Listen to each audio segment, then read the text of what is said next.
All right, great. Let's start letting people in here.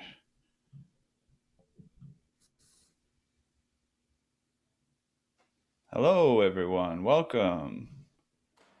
Good to see you on our final exciting day of this conference, this convention online.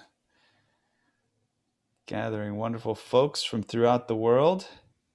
Our morning sessions here, at least our time, United States, seem to be our appropriate sessions for the European folks. So we've had a little bit of pattern here, starting our day with the Europeans in the group. So that's kind of a fun way to get started. And everybody out there's got some fresh and new, and even if it's old, like Paul McNulty, sort of unique and quirky new things to talk about. So very exciting. So I'll just wait like 1 minute. We'll probably not wait fully until 5 after to get everybody in here. But we'll wait a minute or two just to get everybody settled. I'll give you some guidelines for questions in the time being. So for questions during David Clavin's lecture, what we'll do is write your comments and questions in the chat, and I'll filter them into the conversation when there's good moments. David will open up officially for questions maybe a little bit later on in the lecture, and if there's any pressing reason why we want to open up for some discussion, then at our discretion we'll unmute anybody. So if you do feel like you have something interesting to say, private message me or something, we can open up the mic and we can have a little chat. All right. Okay, cool. Well, and I know there's probably about 10 or 15 more people that should be here, but also want to be efficient and respectful of time. So I'm going to go ahead and launch us off with this lecture. I'll introduce our guest, spotlight him here so you can get a good look at his pretty face. And I'll introduce David Clavins. David Clavins accomplished his degree as a master piano builder in January 1980 in Stuttgart, Germany, after having founded his first piano company in 1976 in Bonn, Germany. While initially specializing in the rebuilding of older pianos, in the course of his work, he was studying the factors that mainly determine the acoustic characteristics of the piano, and has essentially come up with his own new and iconoclastic brand of piano. So we'll listen to what he has to say. He's going to focus on a relatively recent incarnation of his pianos called the Una Corda. So David, take it away and let me know when you'd like me to pull the presentation up. Thank you. So hello, everybody. I'm very pleased to be part of this great community and have the opportunity to introduce you to my work.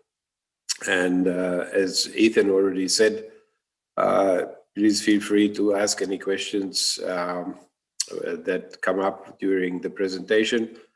And after the presentation, we can get back to any subject, like to any slide that I have prepared. Ethan will steer a slideshow where I have bullet points that I will be talking about. And maybe for the flow of the presentation, it may be useful that you note your questions, as Ethan said, in the chat.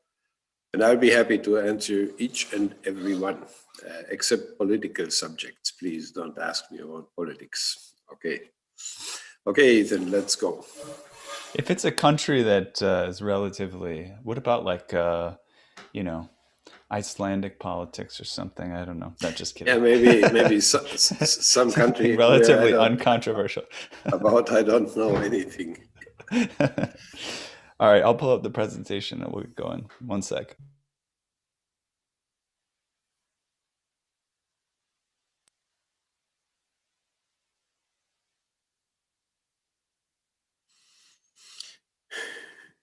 Okay. Yeah, maybe we can start out with the second slide. The first one says what we know, Clavins Pianos, Latvia. So I want to introduce you briefly to the history, how I came about to develop my own pianos, what motivated me, and how that all, so to say, happened. I will not spend too much time on this history, but for clarity of and understanding my approach, maybe it's not bad. So apprenticeship from 1971 till 74 at the Schimmel company in Germany, Braunschweig, which back then was the biggest industrial manufacturer of pianos.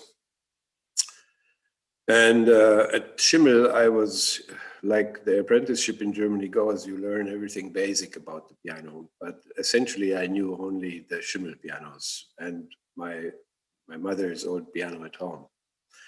So that's why I joined the workforce at the piano store right after I finished my apprenticeship in 74, and was working 2 years as a tuner and technician, and learning about all the various pianos that are out there. And it was quite many surprises among that. One of the surprises was how many old, fine looking and great sounding pianos there were that I had never heard about, all kinds of brands that didn't exist anymore. Or also the well-known brands that still, like old Seiler pianos, for example, that seemed to me nicer than the present ones, including the Schimmel pianos. And so while I was working at the piano store, I noticed that the dealers that was in Bonn, Germany, that the dealers actually disregarded all the old pianos. Essentially, they were very keen to sell new pianos, and it was a good time. The new piano sales were developing at a hefty pace, you could even say. And so none of the shops were really interested in doing repairs or rebuilding old pianos. And when I found out that this is the case, I then decided to become self-employed, establish my own piano workshop in 1976 after 2 years of working at the Fischer piano store in Bonn. And focusing on rebuilding of old pianos was a good decision. I more or less, from the get-go, I had lots of clients, and the business developed at a really nice pace. Actually, pretty soon I had more to do than I could accomplish. Next slide, please. And while I was doing the repairs, and that was also one factor why I hardly could accomplish all my orders, was that from the beginning I was investigating very in-depth what each piano that came into my workshop. I was very curious to find out what's the differences of this piano compared to the pianos I knew or I had already seen. And in particular, as we were doing total rebuildings like new strings, new pin blocks, new actions, every second or third piano I was tearing apart completely. And when I was doing that, I was spending a lot of time into measuring, analyzing what I had in front of me. And before I dismantled the piano, I always were doing very thorough sound checks. I mean, trying to evaluate the sound before and after, of course. And in this regard also, then I came across a variety of soundboard designs. I mean, different thicknesses, different shapes. Of course, they were not essentially very different, but in detail, you could say there was quite a variety, different ribs, different spacing of ribs, etc., etc. And one of the first things that caught my attention was studying string scales, because I found that on many old pianos, but as well as on modern pianos, in particular the bass strings sounded this was not a good sound, dissatisfying, sounding kind of muddy and not clear enough in my view, or to my ears. So, and studying string scales was one thing that was a teamwork with a peer of mine, a colleague who had finished piano building at Schimmel also. and he was studying sound engineering at the Düsseldorf University. And since Düsseldorf was close to Bonn, so we were closely cooperating, and he was the theoretical guy and I was the practical side. So what we discussed often what factors we want to investigate. And he was putting up the formulas and I was checking it out practically. What difference does it make if you change string scales? And yeah, next slide, please. I'll interject one question that came along the way here from Alan Eder. He said, in your rebuilding shop, did you also replace soundboards? Yes, later on, not in the beginning. I was not daring to, before I had experience in such important matters, to tear apart the soul of the piano, so to say. I was trying to avoid it. From the onset, I did the typical repairs like cutting out and laminating wedges into the cracks of the soundboard. But only later on, when I would say 3-4 years into my work, I was daring to get to the soundboard itself. So this is the next slide, yeah. Yeah, while we were doing the studies with the string scaling, I in particular, or we together with my friend, found out that the inharmonicity at bass strings, what we learned at school while we were learning piano building, was pretty much totally off track, not according to the reality.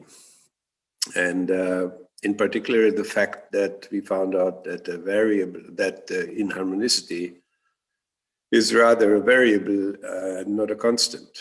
And that's, I will explain with the next slide, but that's one major, let's say, difference in understanding, which relates also to tuning the piano. If it's understood at a constant and you, let's say, analyze your strings and you find out that and that inharmonicity, and so you go by that and you don't wonder anymore. But in actually the let's say once you have set and defined the scaling of the piano, or let's say in the case of an old piano, you would restring the piano according to the old measures, then anyway, whatever inharmonicity you have got, you have to go with it. And in this regard, we found out also that the significance of the percentage load is rather more important than the inharmonicity. By means of inharmonicity differences, you hardly hear by ear. You can measure them, of course, but the influence of the percentage load of the strings on the sound character typically is way more influential on the final, so to say, balance of sound at the piano. Next slide, please. So, and here to touch that inharmonicity subject a little bit more in detail, the factors that determine inharmonicity, first of all, of course, is the steel-copper relation, the core, how thick the core is, the core diameter in relation to the copper. And one thing that we found out is, that's maybe a common knowledge, but I was focusing on that pretty much, that the thicker, the bigger diameter at the steel core you have, the higher the inharmonicity typically goes. And from this factor, for example, or studying this one factor, I learned that if you want to have as much as possible clarity in the note, and if you have the chance to restring a piano, you should always recalculate the strings and always choose the core being as thin as physically possible, so to say, as it's possible to wind the string. If the core is too thin, then of course you run into the danger of breaking the string during winding if the copper is too thick in relation to the core. So there's some limitations, but the principle, having the core as thin as possible if you want to reduce inharmonicity, that's one very important factor I found out. And then of course the striking point is influencing the inharmonicity. As we know, if you hit the string exactly at the nuts of the sound wave of the particular string, then you have more harmonic partials in the tone, in the string. And if you deviate from that point, you have more dissonant partials in the tone. I will not go into each of these points too much in depth, but we can discuss about it later. And then the velocity of touch, how you hit the string, and in particular, clearly you can hear that at the bass strings of any piano, and in very, very significantly at Steinway grand pianos, because they have this habit to have very thick core steel at the bass strings. And if you in particular go somewhat to the lower bass, and if you hit the string very softly, so as piano, pianissimo, then you will hear pretty much a round, nice tone without too much enormity at all. And the more you increase velocity, the harder you hit, the more you will hear the partials coming in particular also the dissonant partials. So that's another factor that has to be put in the variable, so to say. And naturally, hammer material and condition means having, if you have a harder hammer, naturally you have more high partials. If you have a softer hammer, that's trivial actually. But also one factor that goes into the variable if you want to get close to the truth of enormity at the piano.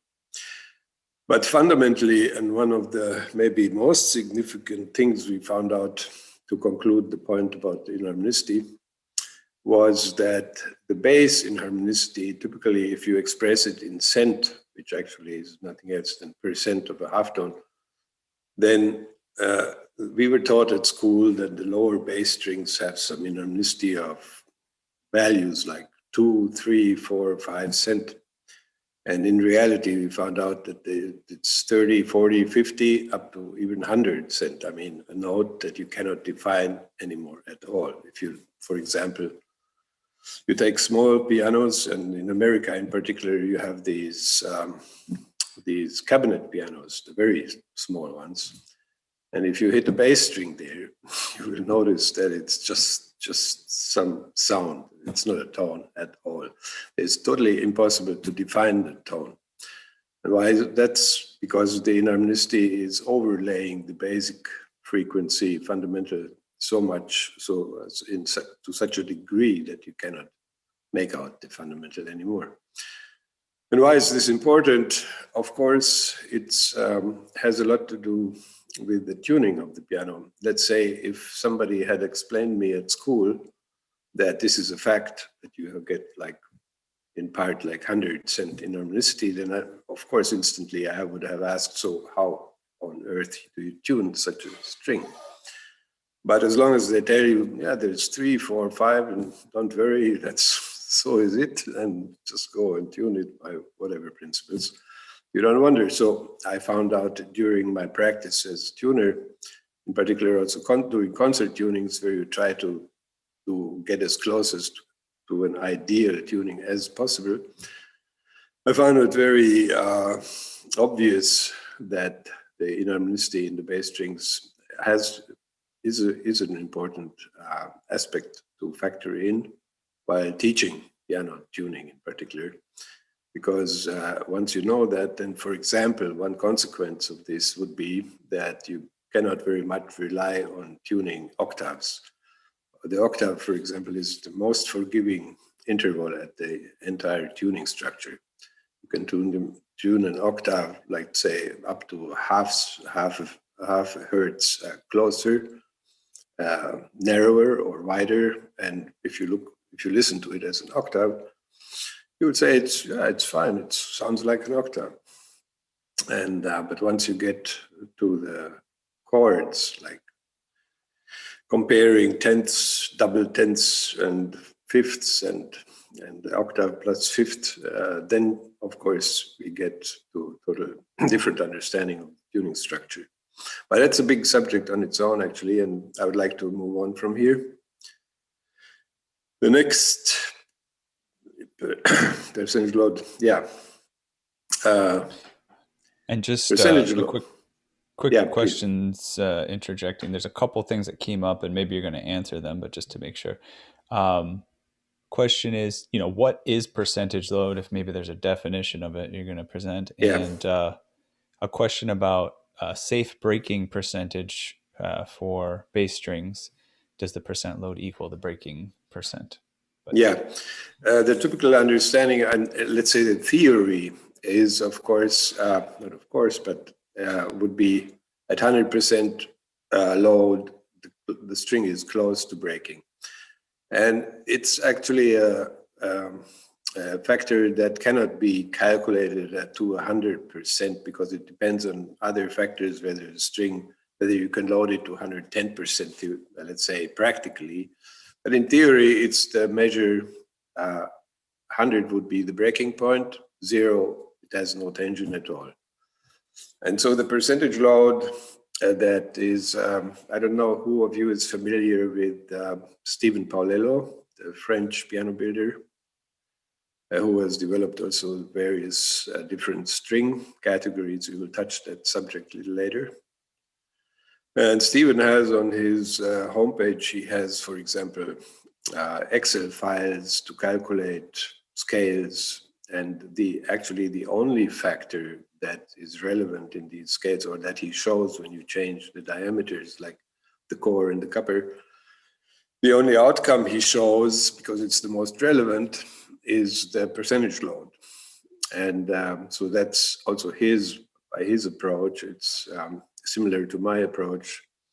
The most significant factor to determine the scaling that's later, when you listen to the piano, that's as balanced as possible by means of the tonal character, in particular from note to note.